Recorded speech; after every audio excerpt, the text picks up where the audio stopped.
New at 11, it sounds shocking. Medical marijuana used to treat a 10-year-old boy with autism. But an Orange County mother says she exhausted all other options. Doctors describing Joey before medical marijuana used words like hostile, destructive, a danger to himself and others.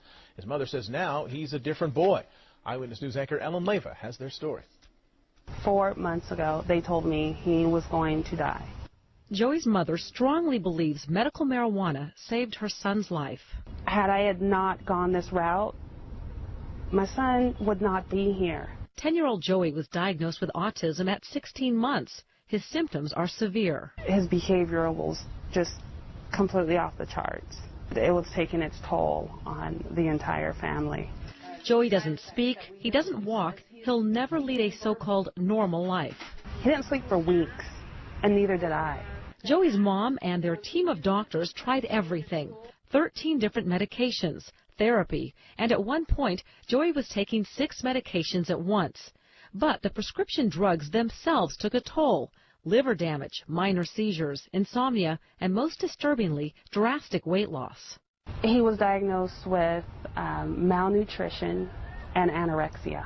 I have a 10-year-old that was 46 pounds. He was very weak.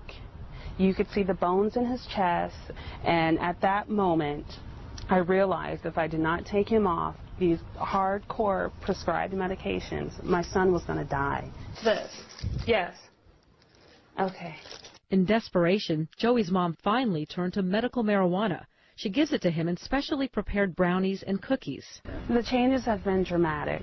Joey's doctor, who did not want to speak to us on camera, noticed a difference within weeks. She looked at Joey and said, for the first time, Joey has cheeks. Now, he eats everything.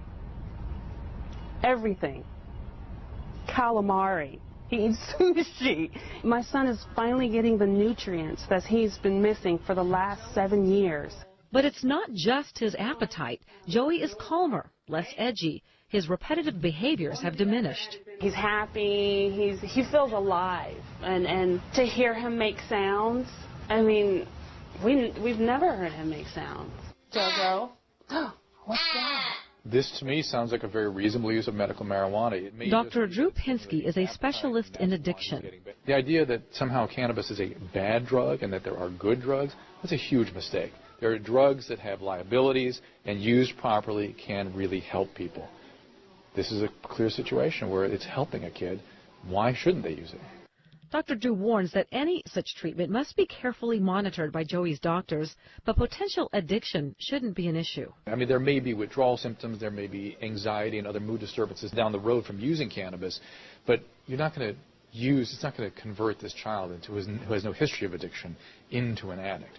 Dr. Drew and Joey's mom both agree more research is needed. But for now, I know 100% that this saved my son. People who have seen Joey's a completely different child. Joey. Thank you, Joey. Joey's mom didn't want her name used. She's fearful of a backlash, but she agreed to tell their story in hopes of helping other parents with special needs children.